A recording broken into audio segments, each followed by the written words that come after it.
comes Santa Claus, here comes Santa Claus, right down Santa Claus Lane. Vixen and Blitzen and all his reindeers pulling on the reins. Bells are ringing, children sing, and all is merry and bright. So hang your stockings and say your prayers, 'cause Santa Claus comes tonight. Here comes Santa Claus, here comes Santa Claus, right down Santa Claus Lane. He's got a bag that's filled with toys for boys and girls again. Hear those sleigh bells jingle, jangle, oh, what a beautiful sight. So jump in bed and cover your head, 'cause Santa Claus comes tonight.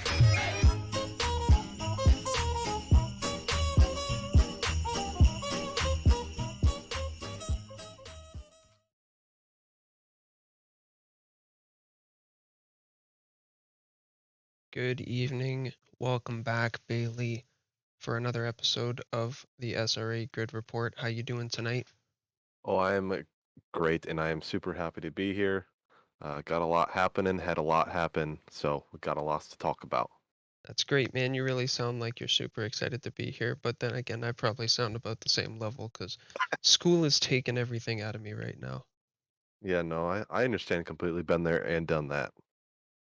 Yeah, thought I was done with this. Guess I gotta go back a couple more times. Trades. But Trades, uh stupid trades.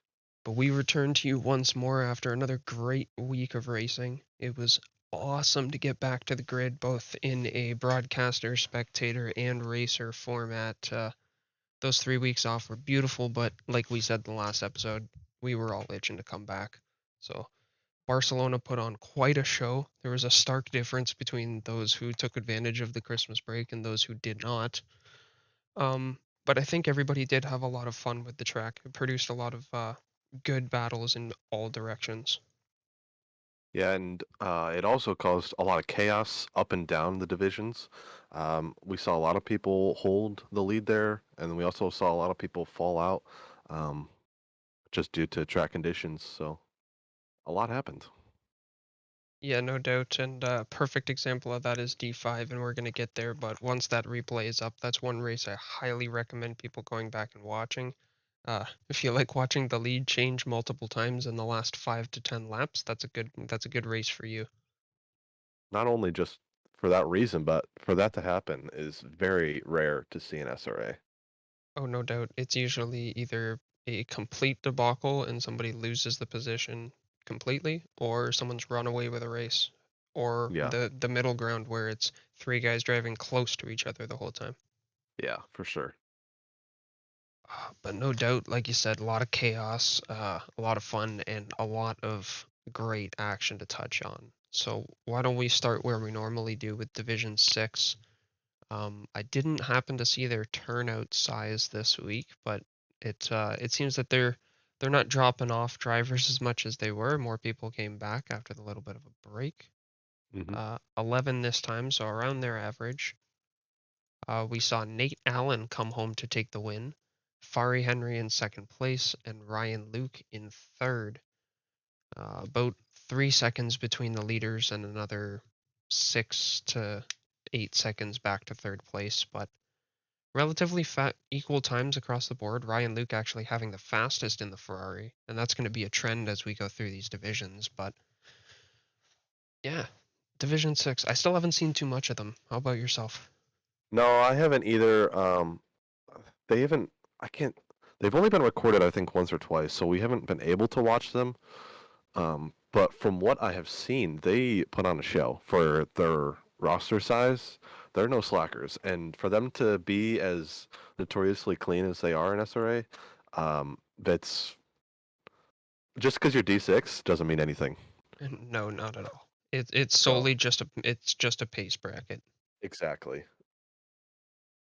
There's definitely talented drivers all the way up and down the grid. You can have a Hmm. lot of talent and not necessarily be the fastest person in the world. Hashtag my homeboy John Tavares. To all the hockey aficionados out there. Not me, sorry. Oh well. Anywho, yeah, caps off the D6 for continuing to put on an absolutely stellar season this year. We've only got 2 rounds left, and they've 6 out of 8 being pretty damn close to flawless. Great Yeah, job. for And sure.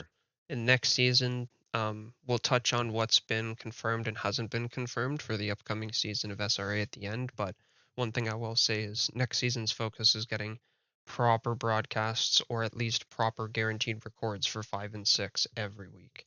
So, Yeah, and if you're listening to this now, it might sound scary, but it's absolutely not. It's a great time. Josh and I can attest to that. We're doing it every week, or we try to, and it's a boatload of fun. You get to watch all these drivers go for it, and you just get to see the improvements of people up and down. You get to see the promotions from drivers who've been practicing, putting in the work, and you just get to meet new people. So it's definitely something to try out if you're interested. If you are on the fence about it. no doubt, and even if you're still kind of tiptoeing, but you definitely want to step into racing of some format, still come join the league. We do a lot of exhibition stuff, no championship points on the line, and something people have been working on for 8 weeks, 10 weeks. So just hop in, For drive, sure. have fun, whatever pace, whatever car, it doesn't matter. So For sure. Well check said. check it out. Um, as we move on to Division 5, I want to give a shout out to my Division 5 broadcasting teammate who actually took that Division 6 win in Nate Allen. Division 5 sees a absolutely wild finish to the race with Ren Aoki coming out of absolutely nowhere to take the Wow. win, Jacob Zitko taking second place, and Panzo Rigatoni taking third. Now, I say absolutely nowhere. If I remember correctly, Ren was around the middle of the field to start the race. Um, we had an eye on him during qualifying, and he had, I want to say, pace was in the 50s, correct? Yes. 54s, yes. So he had a 55.77 in qualifying was his banker lap, and he Hmm. was on a push lap and he was up 1.3 seconds on his lap time. And unfortunately ran into a little bit of traffic during qualifying, and it was somebody who was No. on a valid lap. Oh So he had to no. back out, and he never got to make up that time. He made up like 2 or 3 tenths. So it was Yeah. like Wow. some scary pace stuck in the midfield. Yeah. Like, and he ended up showing what he had towards the end of the race. So like, I Wow. guess, so I broadcasted it. I guess I'll give you the rundown here. Like, Yeah. Go for it. we started off pretty much by turn 3. Zitko had like a 2 or 3 second lead in first place. That Aston was just absolutely planted. Jacob and I believe still is up at the top of the Division 5 driver standings. So he saw the opportunity to take a run and get away from the chaos, and he jumped at it. So he pulled away to a pretty big gap. But in the background, we saw T Swan, who was driving alongside his teammate, who was a little bit out of position and took a drive through off the start, the one and only Oh of the no. race. Uh, Only one drive-through. Only one drive through off the start. Yep. That's impressive. Quite a few stop goes, which we'll get to. But Yep. Mr. Swan there took the uber confident line of just staying on the inside and being confident on his braking point. There was nobody directly in front of him, but there was a bit of water on the track. So I guess, add 25, 50 meters to your braking point and just brake hard. And he Hmm. gained 5, 6 positions going into turn 1. Just beautiful, Wow. smart driving. I wouldn't Yeah. call it over aggressive. Just kind of placed his car in at the apex, made his way around the outside, a little bit of smart car placement into turn 2, and yeah, a great move from him. Lap 1, there was a bunch of little taps, little rubbing, trading paint. Looked like some NASCAR racing out there. A couple cars got spun out. Turn 5, the hairpin off the no, turn 4, sorry, the right-hander hairpin. A few cars went into the grass there. Mr. Daniels, who we don't see on the timing board here for the finishers, he had qualified in, I believe, 4th or 5th place and was up into 2nd or 3rd going into the pits. Took a stop go 30 coming into the Oh. pits. Sped in the pit lane, whether it was a little too fast coming in or he accidentally did the shift to second, didn't turn it on coming out of his pit box, had to take another extra pit, and that ended his race. He ended up finishing closer to 15th, 15th, 10th, somewhere in there, if I remember. Hmm.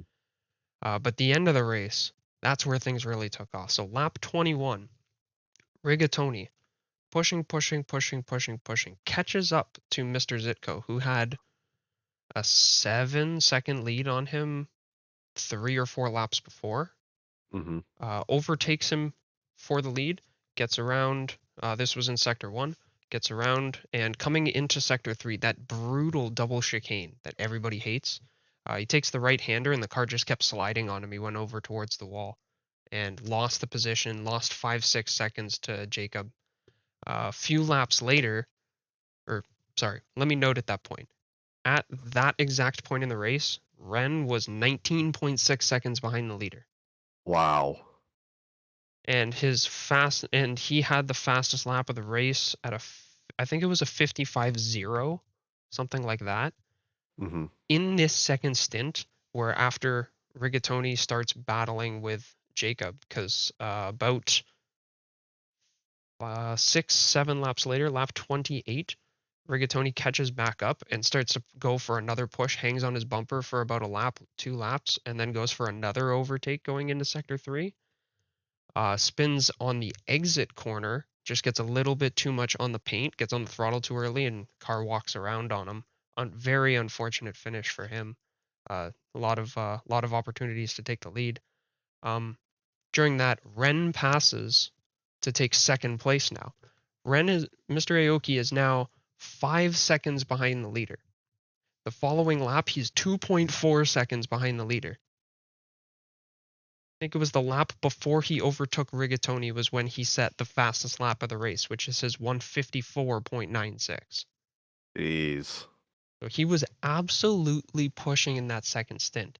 On the penultimate lap in the same area where Mr. Rigatoni could not get it done, Ren showed his force, got the overtake for the lead, and held it for the last lap. That's There incredible. was just watching the timing boards and seeing those guys pipping in fast lap, significantly faster than the cars around them, working through traffic, every single one of them making mistakes, like little mistakes throughout their lap. Mm-hmm. It was just, is he going to make the overtake? Is he not? It was exciting for everybody. And I hope anybody who goes to watch it back feels the same way. Yeah, that's incredible. That's 19 seconds is at that point of the race, you're like, oh, 19 seconds, I'm not making that up. Like, you're so in your head, like, if fastest lap or not, 19 seconds is a lot. Yeah, and To to the end overcome of the that, race, I think it yeah. was a total of 8 more laps from that point. So in Jeez. 8 laps, he made up 20 seconds, plus took the lead, and I believe won by, what was that finishing gap? Was 1.1 Over 1 second. second. Yeah, 1.1. So that's a lot of pace to have in the bag. And again, being Yes. done by a Ferrari, sandwiching the Aston in the middle with another Ferrari in third place. They seem to have a lot of luck this weekend. The Ferraris? Yes. I don't know if you watched back the D2 replay at all. Okay. Well, I mean, let me rephrase that. They did not have a lot of luck. They had a lot of opportunity. Those Ferraris Yeah, were there you go. fast on that wet track. Yeah, they were all the way up and down the grid. There was Ferraris top 3, top 5. They were everywhere. Yeah. Little fact that I remember from broadcasting. Right around I think it was just after our pit window opened, I jumped over to the other broadcasts that were going on. So that would have been Division 1 and Division 3. Division 4. No, Division 4. Yes, correct. Yeah, I'm on Division 4. 1, 4, and 5. Sean Daniels was in second place at that time. He was the only McLaren in all of the divisions that was in the top 10. Wow. Which is just a weird little fact, but and then Well, there was it's odd to one. think about though, with this track being so many turns and so much relying on just letting the car coast through a corner. You would think the McLaren is best at that, so you would think they'd stick out. See, I agree with you there, but I feel like that's why the Ferrari succeeded because it's got that Okay. extra weight, like Mm-hmm. the Aston, like the BMW, the Bentley that usually do well in the rain. Mm-hmm. Got that good mix. So I don't know, but still, it's a monster drive to bring the McLaren up there. So kudos to Oh, Daniel. absolutely. Unfortunately, he couldn't bring it home, but still got 2 more. Yep. But shout out to Renaoki for potentially drive of season 5. That is right up there for drive of the season. And Yeah. Anybody has any ideas for drive of the season, please hit up the Google form or hit the comments, hit us up on the Discord, and let us know if you've got like, hey, someone did this in a race, like whether we talked about it, didn't talk about it, or like you want to draw some attention to it. Let us know, because For sure. there's been some monster drives this season even in some of the exhibition events. There's been some monster comebacks. I think, who was it? Didn't Dom Duran make a last to first comeback after a drive through on the start? Or He might have. I don't I think it remember. was I think it was multi-class. Oh yeah. So multi-class Dominic Duran was so far ahead that he pit twice in the last 10 minutes and still won. Oh, that's what it was. Yes. I had it backwards, but that's a monster drive. Yes. It was at Kailami, and he was racing against Doug. This was for P1, and he was so far ahead that Doug talked him into pitting. And I think he went and was speeding in the pits, so he had a drive through. So he went and served his drive through and came out behind Doug, and he still caught Doug and beat him. This is all in 10 minutes, by the way. Wow. Yeah, that was the first. I was actually on the commentary team for that race, so it was actually pretty entertaining to see. Now, Kailami, we'll take a little tangent here because we're going to be racing there in the last race of the season at night. Yeah, Kailami's got a lot of twists and turns, makes for some good battling, but there's not really that much room to make an overtake without a pretty decent pace advantage. yeah. Except a lot of the corners, a lot of like the end of the straights and stuff, they're very wide, very open. So the ability to make that dive bomb is there, and even if you go a little deep, you still have enough track to kind of keep it there. So we could see a lot of dive bombs. I think will be the case at Kailami. My money is on at least 50% of them being unintentional, and it's someone not being able to see where the corner is. More than likely, yeah. Hopefully it actually goes dark there. Hashtag indie dark what? Yeah, what? What dark? Try close your eyes, it might be dark. Exactly. Moving on up to Mr. Bailey's home court, Division 4. We see Yep. Landon Drebs take the win in the Vantage, Christian Lorenzo in the Ferrari in second place, and Matt Anastasi returning again in the Aston in third place. How did that guy go? Enough. Oh Hold on. man. Sorry, before you go, I'm looking at this finishing board here. Those are some close finishing times again. Not quite, but yeah, we got 8 seconds from P1 to P2, and then P2 to P3. Oh, I was I'm reading not. that wrong. I thought that was flat 0.11 and 0.19. Oh no. Holy That's an cow. hour. Yeah, that's an hour, 0 minutes, 8 second difference. Okay. Then P2 to P3 was about 30 seconds. Yeah. All right. Rewind 10 seconds. Ignore that. Yep. Anywho, how No, was that we're race, good. Bailey? Oh, it was. I mean, outside of the front two just running away with it, Landon Dreves, hell of a drive. I do know that he was one of those guys that we always talked about would absolutely sweat this track at Barcelona. Would spend almost a lot of his time during the break practicing, getting on, just getting the consistency down, and he nailed it. 54.2 was his fastest lap. Wow. So yeah, shout out to him. He even told us that he was out this week for redemption because the week before he was running, I think it was P3, and ran out of fuel with like 5 minutes to go, so he had to pit. Oh So he no. lost that one. Yeah, and then the race before that at Misano, I don't remember what happened to him, but he said he crashed out. Oh no, what I know what happened to him. He first lap got spun out, had to go around the pits, got to drive through in the pits, and then had like two stop go 30s in the Oh race. Yeah. no.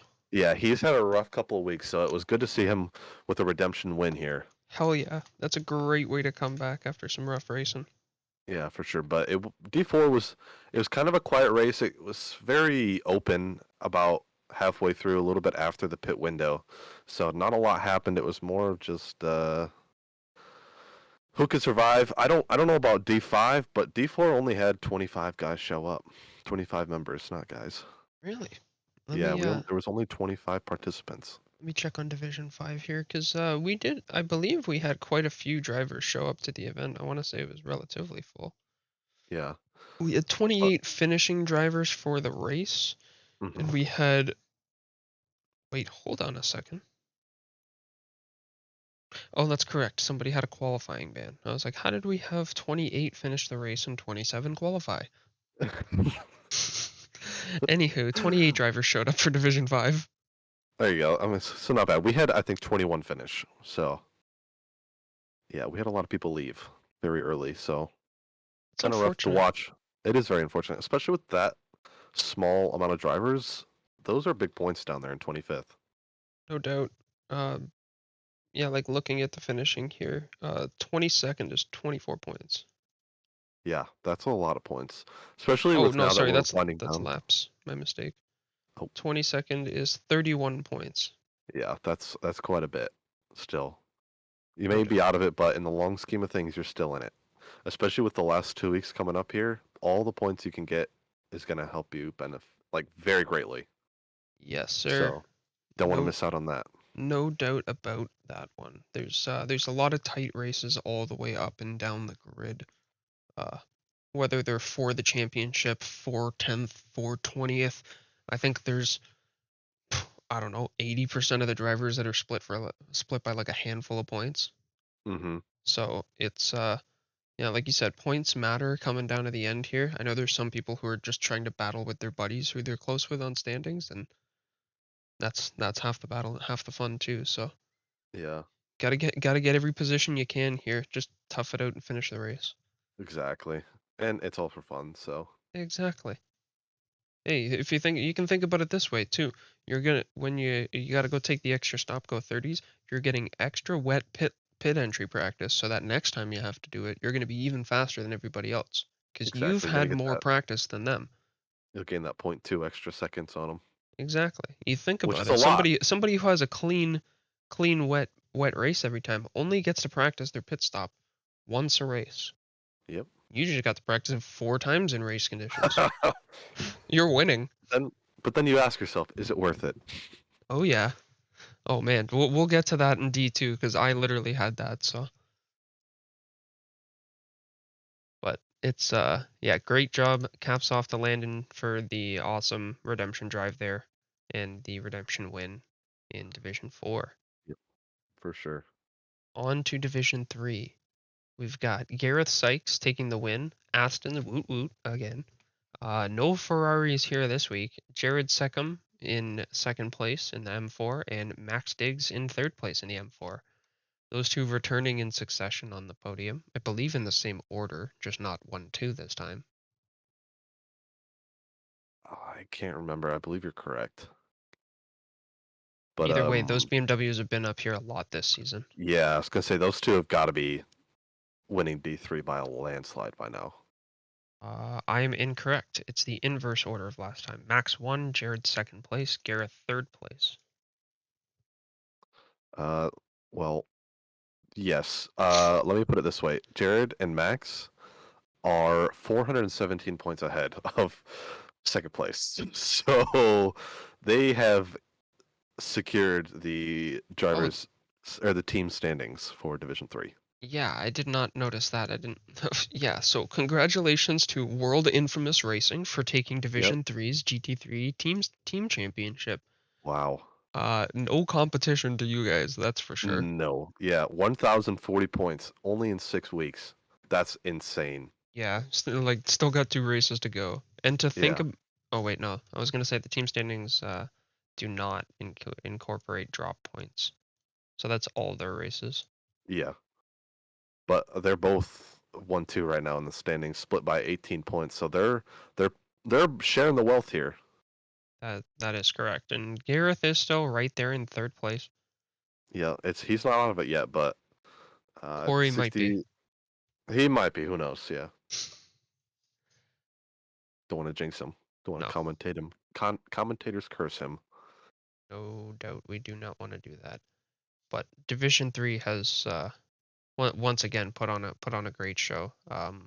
I haven't had the opportunity to watch that. We're down a crew member who was supposed to report on that for us. Mm, Um, sad. and some people are still on Christmas holidays, so our YouTube upload schedule has been a little bit behind. We're So back. yeah. We're back though.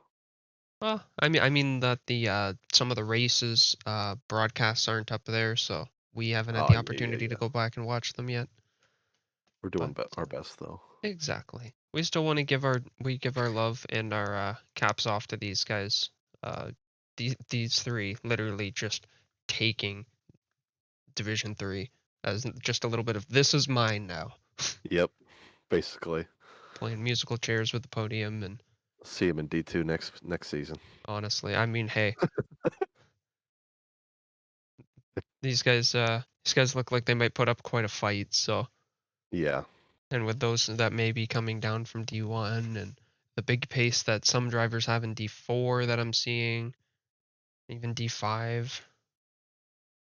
But I don't know. Don't want to get ahead of myself. We still got 2 more races till we got to worry Yeah, we about got a who's lot coming into to our happen. territory.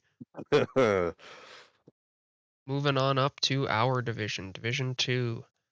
Kevin Kovac taking the win in the Porsche 911. Nick Wagner coming in second place in the Lexus, and Doug Lee in third with the BMW M4. Now, this race, I don't know about you, but my race was not a great one. Yeah, tell me about it, because we started right next to each other. Yeah, we were pretty close. So you saw exactly what happened to me then. I don't think so, because I pulled that move when I went down the inside and I passed 5 cars into turn 1. Oh, you did that too. Very well So done. I was gone. Yeah, I was gone before we even got to turn 1. Okay. So I came down to turn 1, whatever. Hmm. I'm in like the middle of the road and I see water and bumpers. And Oh, we're coming through turn 1 to turn 2, and I see the cars ever so slightly, like, you know, when you notice that the cars start to part like the seas, and you're like, okay, I need to pick a direction, something's going on here.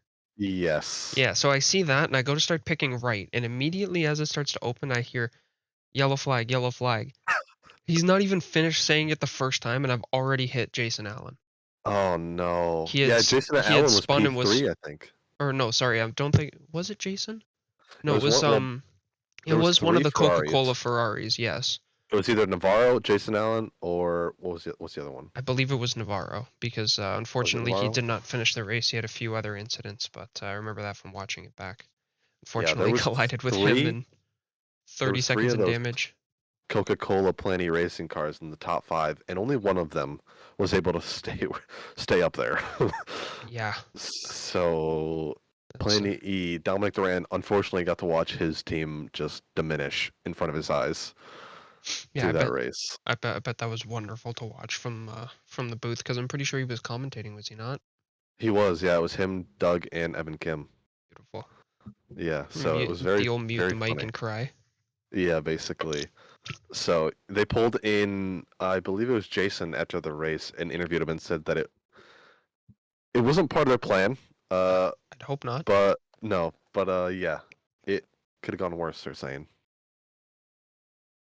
Yeah, I mean a tornado could go worse.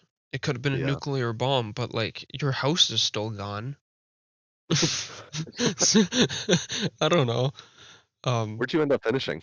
28th, Where'd you start? 18th. 18th. Yeah, Yeah. so I had after I hit him I had like 20 25 something like that seconds worth of damage. And it was all front end. It was brutal by the time the tires weren't perfect anymore. So Yeah. like we're at lap 7 and like I just kept trying to hold on to the pit window and then it finally opened and I dove into the pits and I think it was like 2 laps after I came out of the pits, I got a track limits penalty. Oh, drive through. Yeah.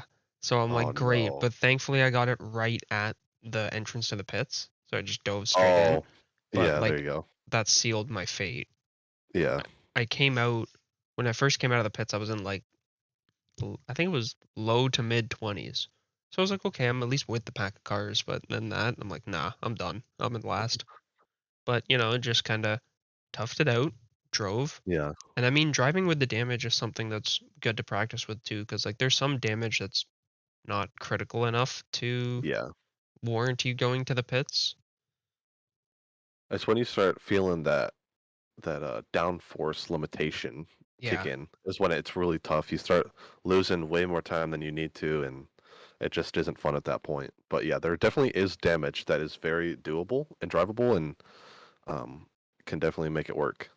Personally, I find that the rain even allows for that window to be larger because Yes. the driving style requires so much more of like a slip angle demand, like excessive slip angle, that you can just kind of make that work as long as you can get the car to turn into the corner. Yeah. But yeah. One thing that I totally did not plan for was how dry that track became at the end of that race. Oh yeah, it was scary. Like I will Oh my say when I gosh. saw that it was going to go light towards 30 minutes, adjusted my pit strategy on the outlap to Mhm. think about taking dry tires Oh wow. because I was like, man, even in the heavy wet or not the heavy wet, the medium wet sessions, when people would be out there, like a decent amount of cars would be out there, it'd get pretty dry. Yeah. So it's like if it goes light and you've got 35 cars going around it, there might be a tree dry line. Well, and there was most people did not like account for that factor for it Hmm. drying out for the track heating up a bit. So tires were inflating to 32s, potentially even 33s, which is not It's what you toasty. want. Yeah, you don't even Yeah. want those in your road car.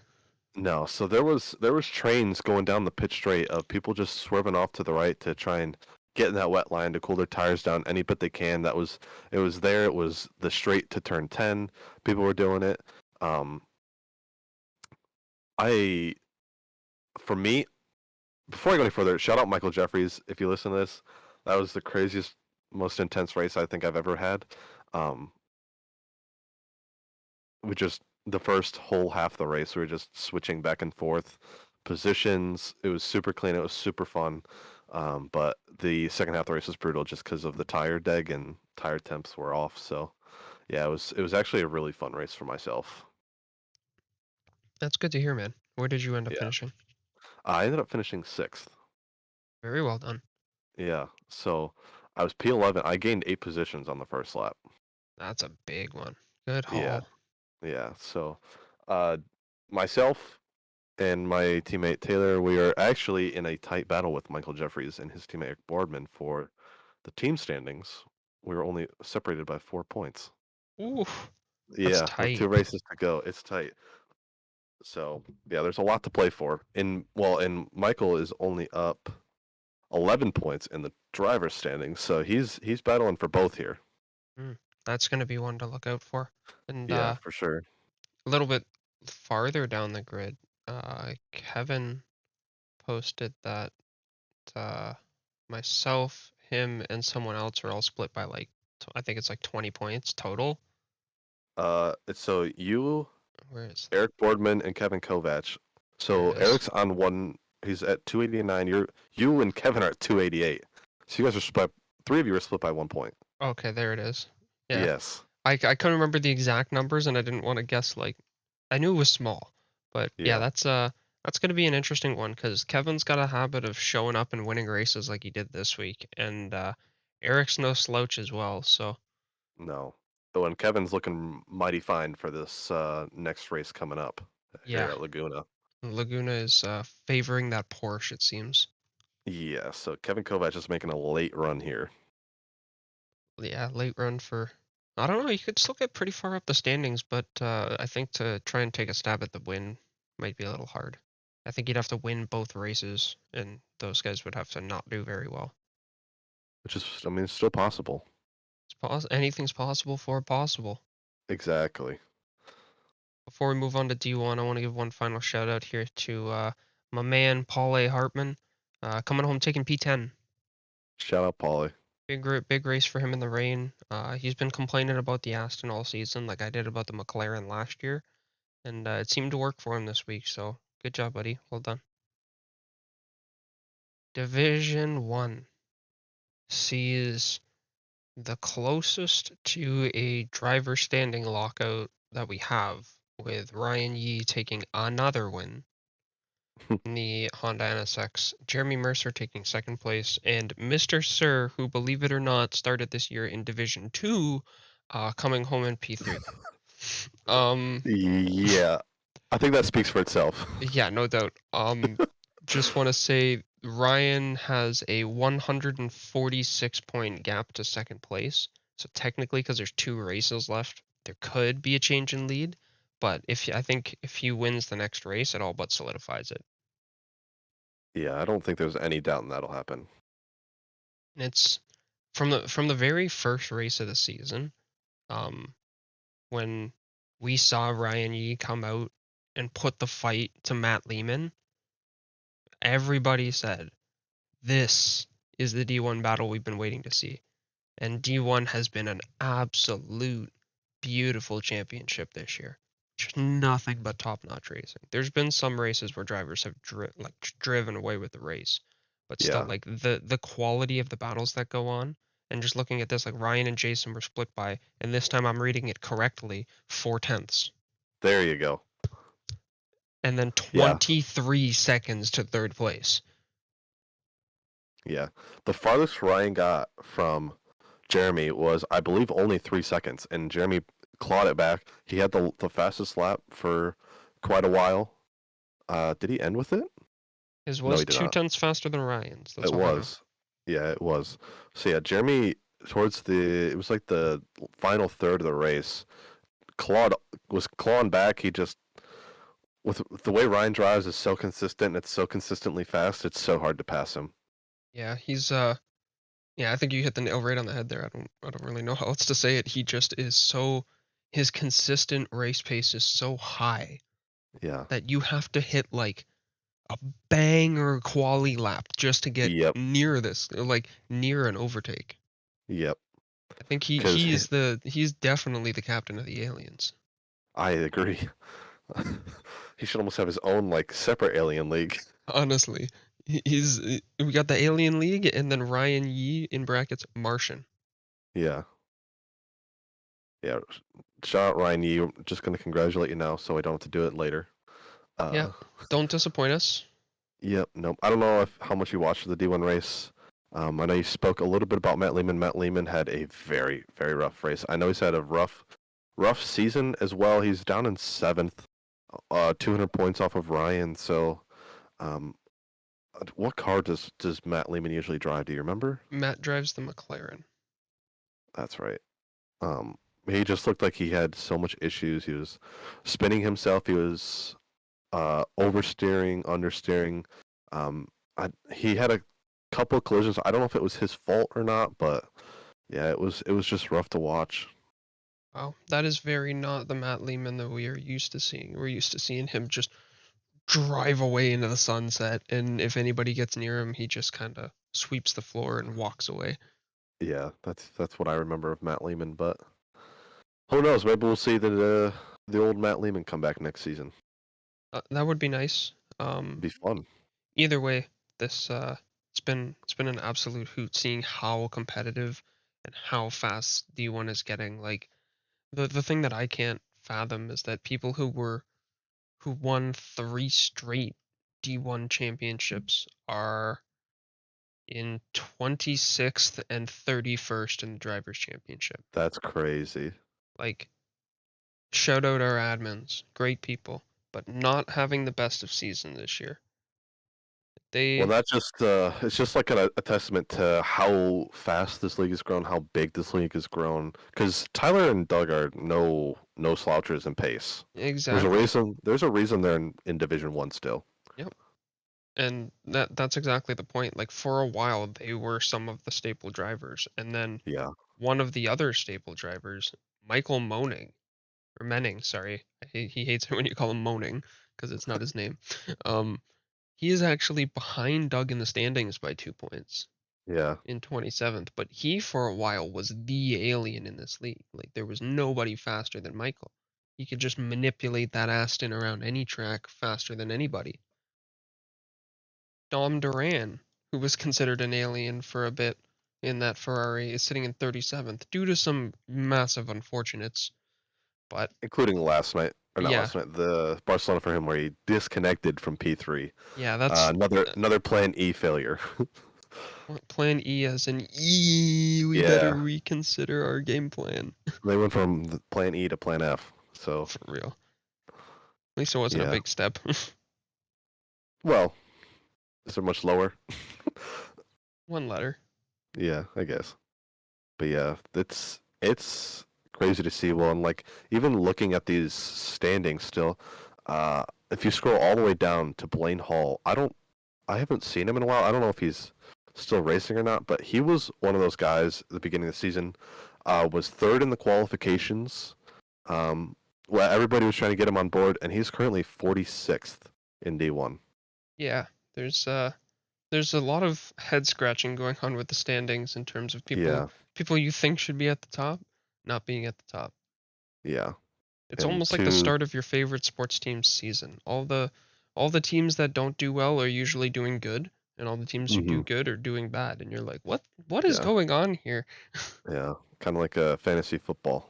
Oh, I bet. Yeah. I don't know football. Yeah. Well, I don't know Skins hockey, of so we're in the pigs. same boat. Fair enough. But yeah, it was an exciting week at Barcelona.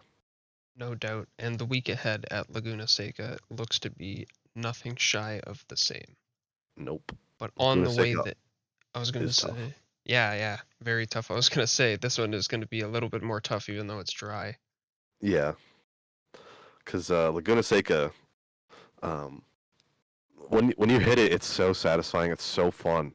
But the margin of error is so small that any error could cause a catastrophic accident, could cause you to lose 3 seconds in a corner. It's not forgiving, shall we say. Not one bit. And, like, the one that I could never figure out how to do is the corkscrew with worn tires.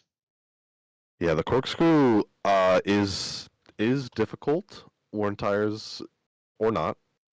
No doubt.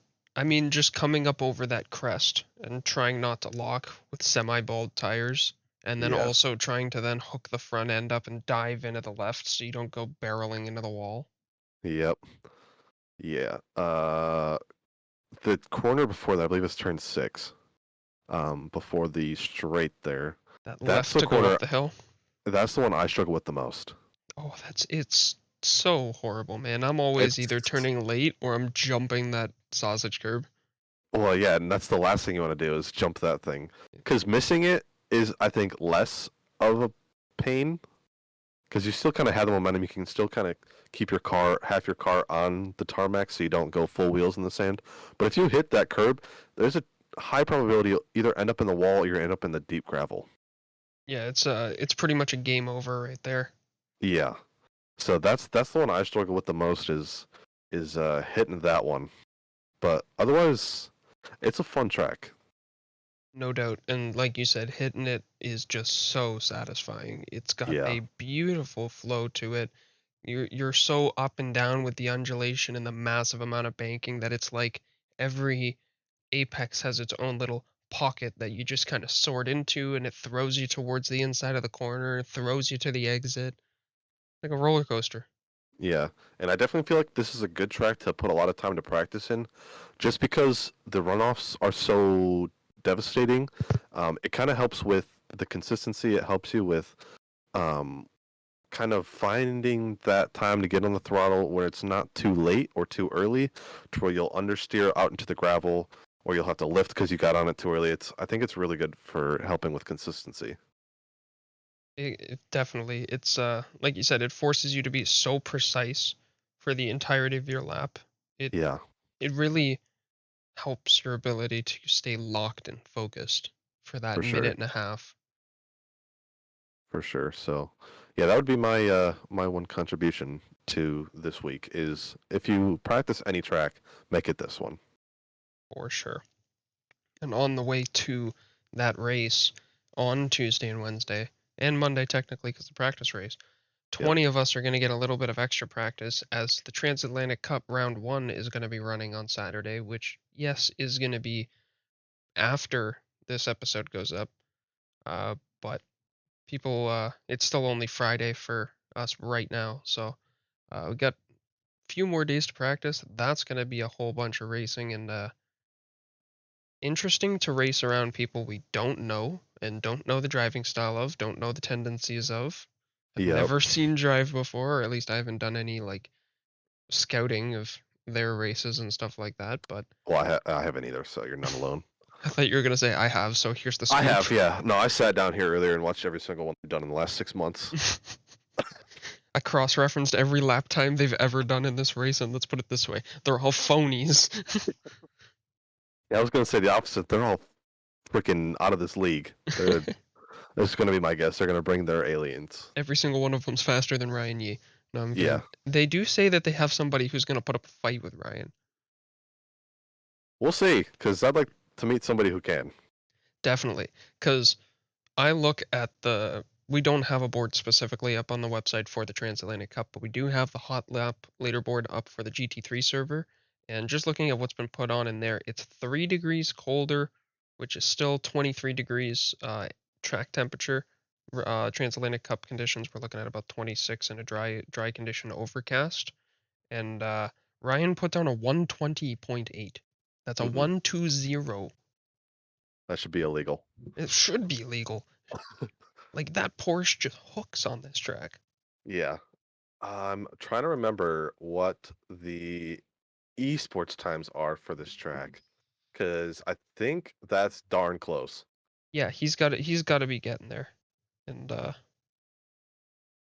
wouldn't that be something? SRA I can, esports team sponsored by I Ryan can, Yee and Ryan Yee. yeah, and Ryan Yee only. Literally. Let me take a But quick look here, because I know, I was just looking earlier. I know for like the Aston Martin, it's like a 120.2, wow. I believe, 120.4, somewhere around there. Um, so he's pushing it. Yeah, he's right there with them. And Yeah, yeah, like he would not finish last in their grid, that's for sure.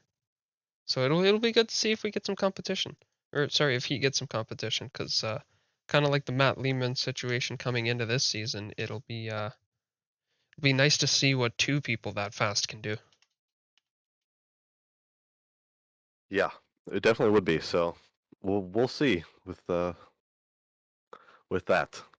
No doubt. And we're gonna do similar to the SRA 1K, where we're gonna shoot a good portion of this episode, and then we're gonna come back after the race and talk about how it went, talk about some other stuff, lead up, tie up any loose ends we left for Laguna, and then yeah, get on with that racing. Yeah. But before we go, we want to give a big shout out to all of our sponsors that we've got over here at SRA. We've taken the opportunity to sort ourselves out here through the Christmas break, and a lot has changed. A lot of people have partnered up with us, and took a bit to see who all was actually there. So we wanted to give you the full rundown here. So starting off, we want to thank Armamentario, the free software that's currently revolutionizing the heads-up display. Armamentario is a free software. It's a add-on for Assetto Corsa Competizione that is heads-up display overlays.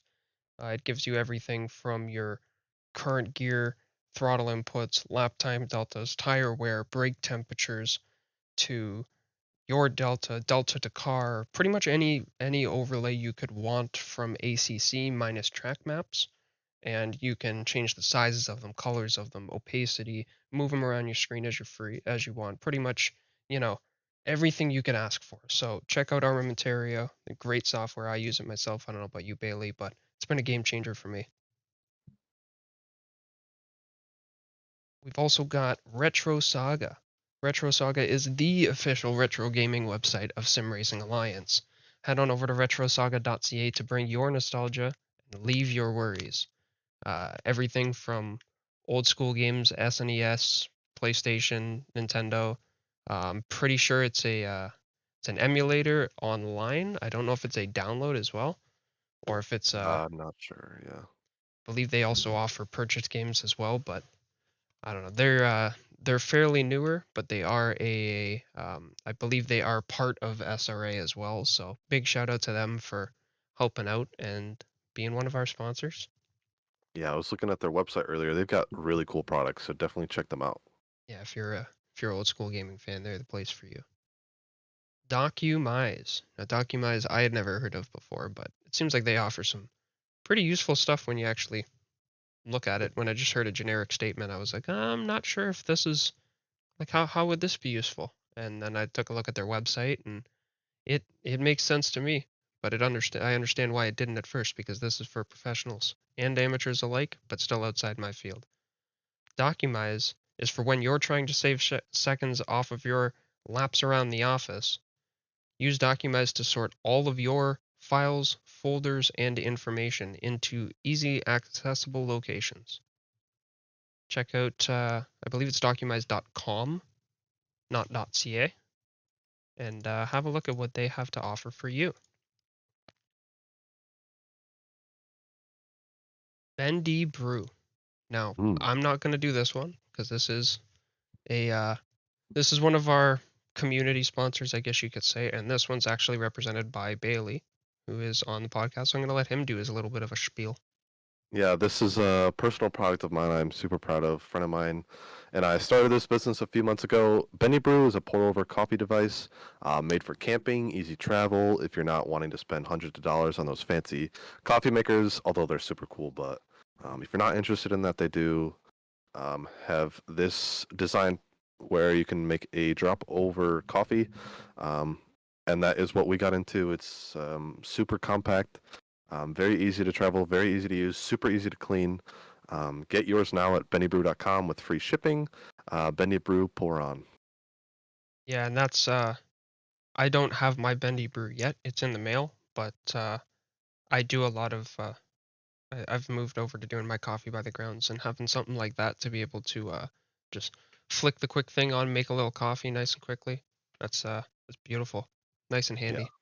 Yeah, we love it, and we've had great feedback about it. So we are going to keep doing what we're doing. So yeah, any feedback, any help would be greatly appreciated. That is awesome, and thank you for being one of the sponsors of Sim Racing Alliance. We appreciate all of the support. And finally on the list, saving definitely not the least for last, probably the biggest sponsorship. What am I saying? Probably. I would say the biggest sponsorship I agree. partnership that No. Sim Racing Alliance has had the Yeah. fortunate ability to come upon. And that is becoming the official sim racing league of Track Racer. Track Racer is your spot for gear to fit your sim racing needs, whether it's sim racing or even flight sim. Endorsed by drivers of NASCAR, Formula Drift, and IndyCar, as well as tested by Formula One's very own Esteban Ocon. Check out Track Racer today. Get ready to take on the track. Now we have a product code that it unfortunately does not give any direct discount. We're not there yet, but it does give support back to the league as part of our partnership. So if I can figure out where the heck it is here, head on over to trackracer.com and toss in the code SRATE, SRA all in capitals, to show your support for Sim Racing Alliance and support our partnership with Track Racer. So thank you for the Christmas gift, and I guess you could say in more ways than one, because I know there's a few sim racing rig add-ons that I'm going to be ordering from them and was already planning on ordering, but one of their chassis is in my future, that's for sure. Yeah, they got a lot of cool stuff. I have a wish list myself on the website, so not happy for my wallet, but happy for myself. It's that's usually the way she goes, but you gotta pay to play, you know what they say, right? Exactly. So yeah, shout out Track Racer. Huge deal there. It's a big thing to have here at SRA. So really cool to be a part of. Exactly. And to be honest, like, we're not even looking for these sponsors for the sake of, give me a discount. We wanna, we're out here trying to build a strong community of sim racing, and, just a community of people who, you know, aren't just hop in, drive, be a dick, leave. You know, you got some friendships, you got some partnerships, you got some teaching people how to drive. There's a whole lot going on here, and we just kind of want to promote people who are looking for the same thing, for giving you the optimal racing experience, not for softening the load on your wallet. So places like Armamentario that are going to help heighten your ability to get information back from the game and be able to interact with it. Places like Track Racer that are going to make your racing experience more comfortable, Retro Saga, who can let you play that Need for Speed game you played as a kid but haven't touched since because you can't find it. Or Documise, who will help you sort all of those games into good folders that you can get from this computer or from your other computer that you got on the other side of the house. So thank you to those sponsors, and Bendy Brew will help you, stay focused while you're downloading everything, but you know, There you we're out go. here for the community aspect. So thank you For to sure. everybody and to all of the members of the community who make this stuff possible. So without further ado, this is Josh, that's Bailey, and we will see you in 48 hours after the Transatlantic Cup Round 1. Heck yeah, let's do it.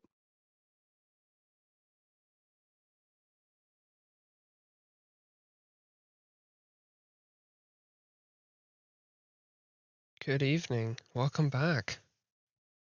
We're back. How was that race for you, sir? Oh gosh, where do I start? We'll start with it was very wet. Oh, it was wet. That was Yes. I know we did get a lot of wet practice sessions for that Transatlantic Cup Round 1, but I don't think anybody really banked on it actually raining for an hour in California.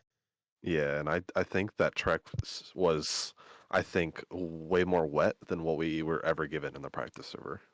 Oh yeah, it said it was medium on my Armamentario overlay, but I definitely think it was on the highest tip of medium right before heavy, I because agree.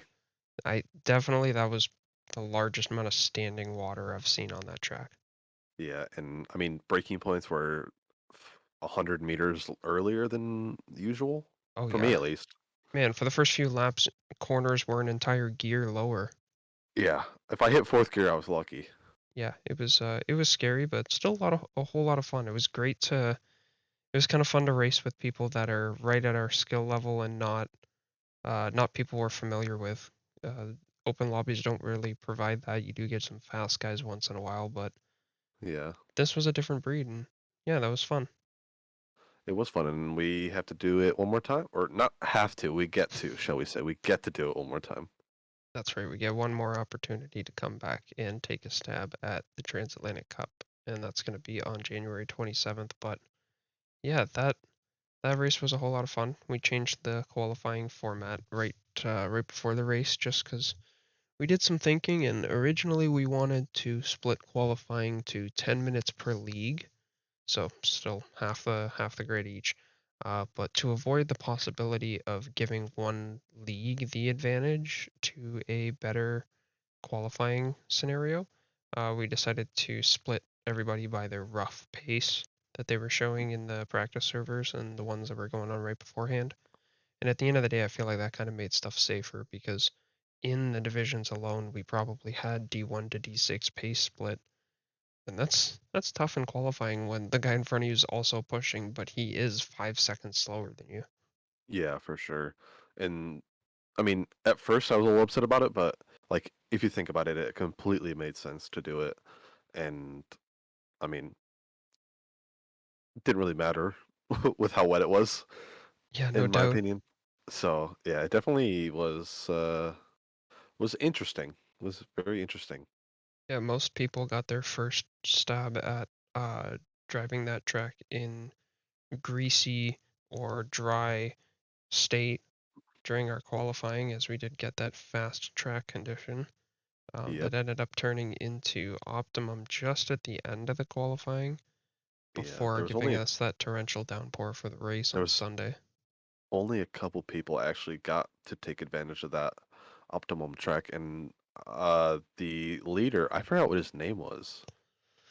It was the same person that won, correct? Yeah. He took pole by about 4 tenths, 5 tenths, somewhere around there. I believe it was Saville was the last Yeah, name yeah, or something yeah. like that. Yeah, his lap put him 5 tenths up on Ryan Yee, who we talk greatly about.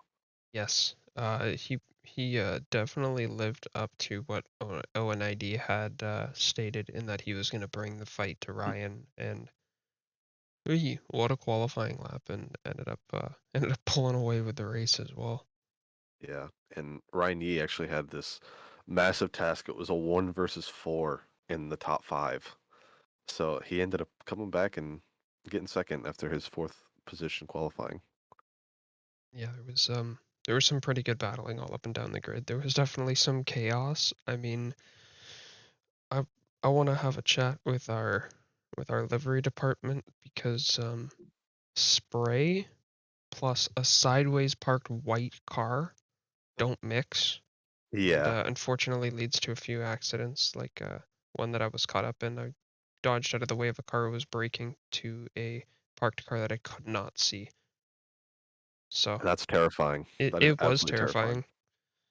But at the end of the day, that's racing, and that's the conditions you just gotta adapt and overcome. So we plan for Yeah. the next one. And But Brand, on a positive note, though, shout out to Fazley because the liveries are sick. oh yes, those SRA official liveries are absolutely beautiful, and I Yeah, hope to use them for many races to come, especially the exhibition events. for sure. Yeah, I plan to do the same. I know that some of us at SRA are fielding a team for the Brickyard 24-hour in February, and we plan on using the uh, one of the official liveries. So there's one use in the books. Absolutely. And I'm sure we're going to see a lot of individual events such as future SRA endurance races, probably some exhibitions, like you said, upcoming multi-class. So there's lots of opportunities out there to use these eye-catching liveries. So Definitely. And I think some people will even expand off of these, give someone a nice base plate, because even though it is mostly white, like Fazley put this nice little I don't really know how to describe it other than like whimsical calligraphy looking swirly line pattern all over the body in like a yes, slight gray, not very not very bright, and it's just a very nice touch. He's good with the subtleties. he is, and the mix with the gold too. The Hmm. gold lines with the gold rims, They shine so bright. they do. You ever tried making a custom livery? I've actually made a couple myself, and I'm currently in the process of making our season. What are we going into? Season 6? Season 6. Yeah, currently got the team working on the season 6 livery at the moment There you because go.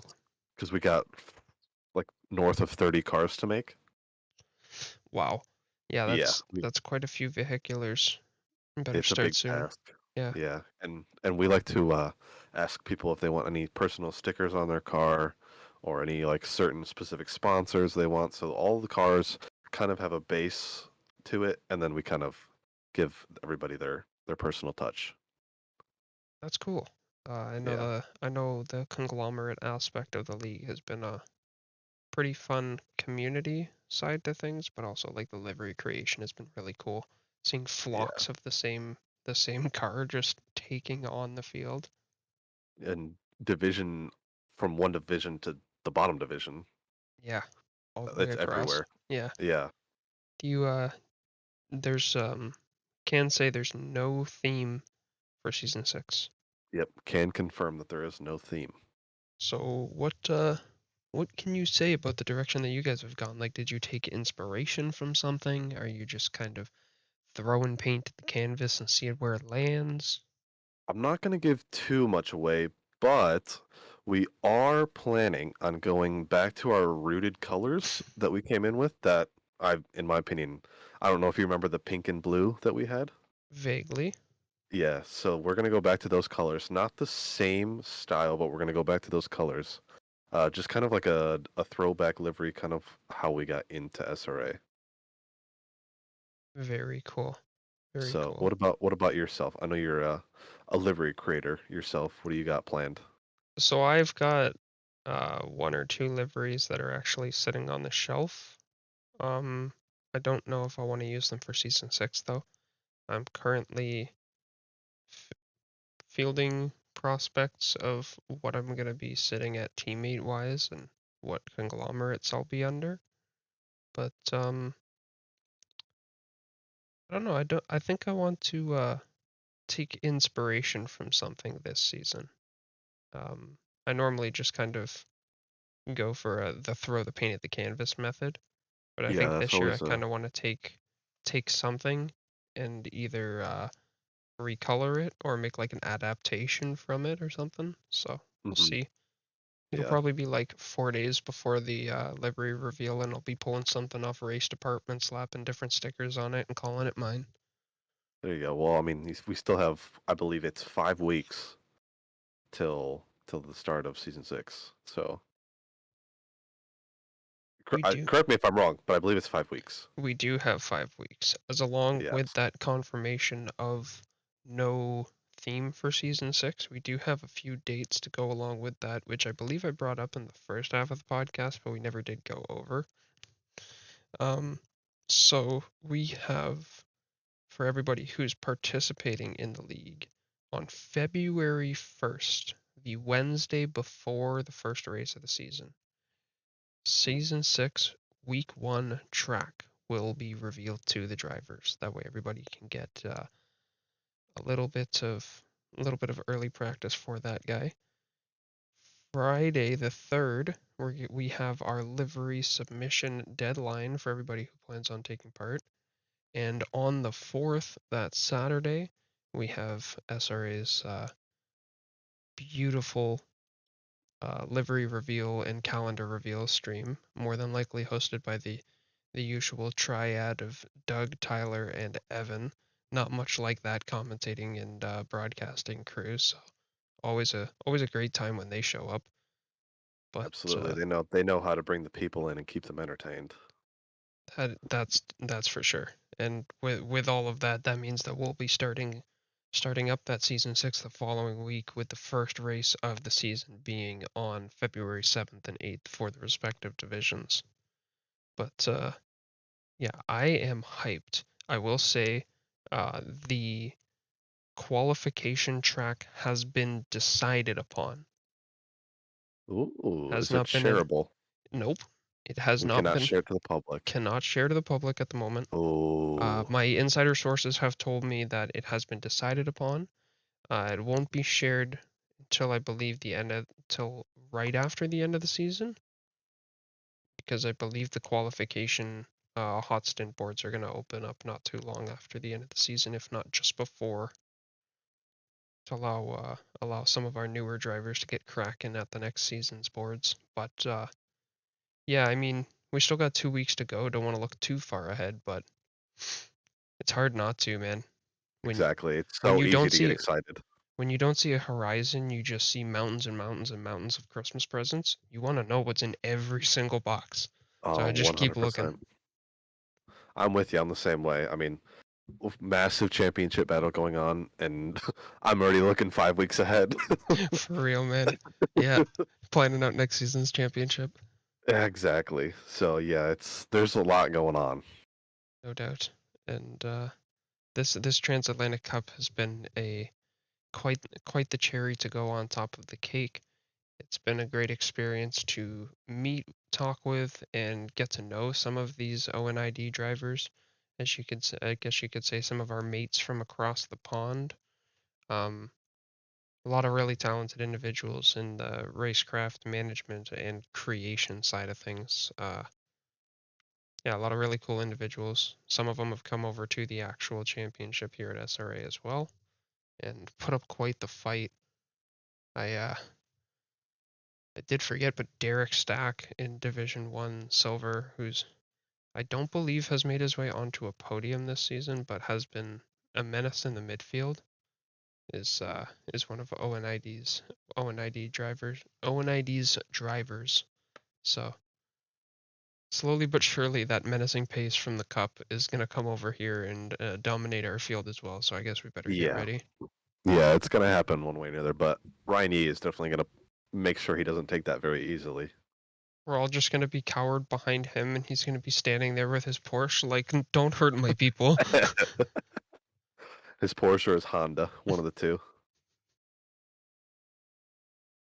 Whichever one he has, he'll be fighting his hardest. I know I don't think he's one that's gonna take the results of this race too kindly, and he's gonna come out swinging in the next event 100%. And I'm sure everybody from the SRA side is going to be doing just the same to help him out. for sure. And I think a lot of the SRA drivers are gonna be trying to get a good showing on, because we had a little bit of a dominance. I think it was like 20 minutes in, we had 7 out of the 10 top 10 7 out of the top 10 drivers on the grid. But by the end of it, I think we only had 3 drivers in the top 10. It flipped completely. So Oh, we need to step our game up. yep, we definitely do, but I believe in us. As do I. Caps off to ONID for a caps off to ONID and SRA for a awesome broadcasting and stewarding job. The live stewarding was flawless. Well, not flawless. It was a little bit delayed, Dom. But even he said himself, it's chaotic. There's a whole lot going on, and even Yeah, they're struggling to see what's happening with all the spray. So, but yeah, to have the live stewarding was a nice touch. Um, I enjoyed it. I'm sure a lot of the other drivers who asked for it were very pleased with the results. And I'm sure it makes our stewarding team's night a lot easier, as they're not sitting here in the Discord watching replays till 2 o'clock in the morning. Oh, I couldn't imagine. Yeah, that's sometimes I come in here uh in the morning and I see like some 2 or 3 of them are just moved to the AFK channel because they fell asleep, and it's like, oh man, that's a late one. Yeah, that's a tough job, especially because I mean they're just coming off of the Barcelona penalties too, so I'm sure they were rushing to get those out. Yep. And some of the penalties have been, I don't think any of them have been posted, but I've been seeing and hearing some tidbits about some penalties, and there's been some interesting ones this week Are you talking about the team series? in the team series. Yes. The team series have been posted. Oh, they have been posted. They got posted a little bit ago, actually, at 9:48 p.m. Well, it'll be 10:48 for you. So about an hour ago. Yeah, Do you want to pull those up quickly? We can go over them. I sure can. Let me throw this out there.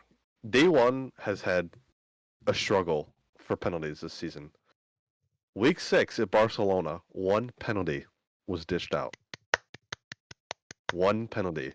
Very well done, boys. And it was on lap 1. So, And it was yeah, Evan Kim. Evan, what are yes, you doing? it was Evan. Bad But boy. yeah, D2 had their share. Every week we have our share.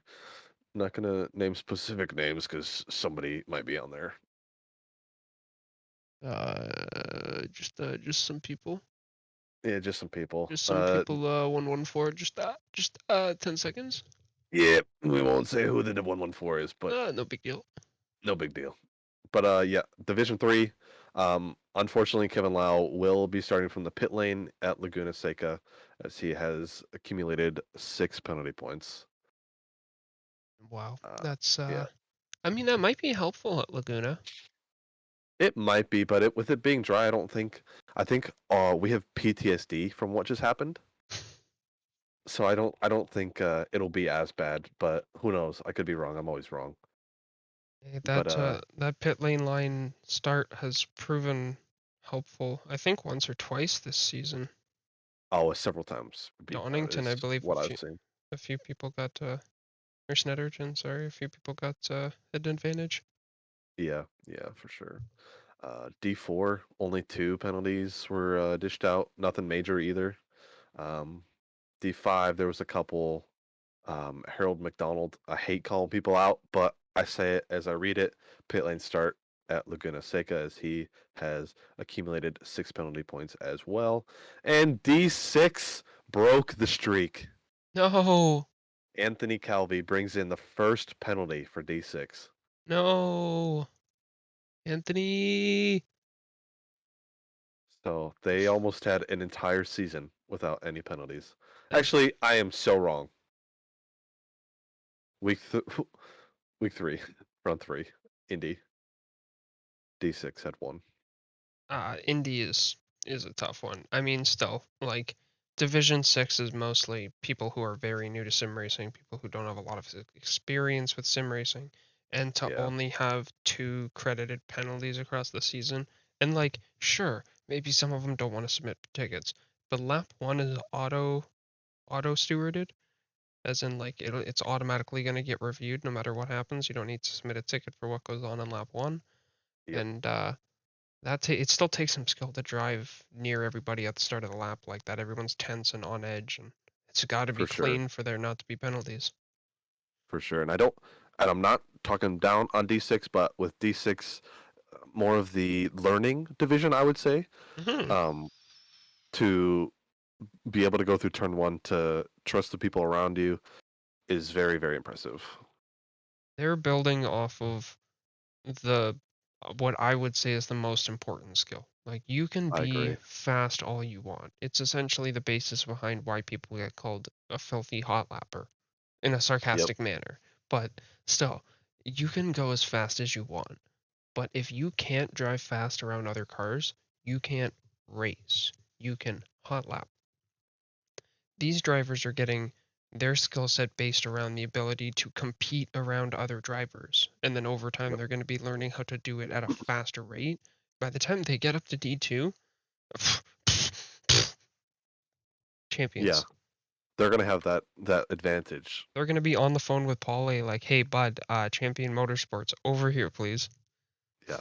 Well, we don't want them going to Champion Motorsport, but No, saying that they're the champions. That's their league. That's their they're going to take conglomerate. over. They're Yeah. going to take over. Yeah. Yeah. I'm sure Paulie would love that, though. Oh, yeah. Then someone else can deal with making the livery.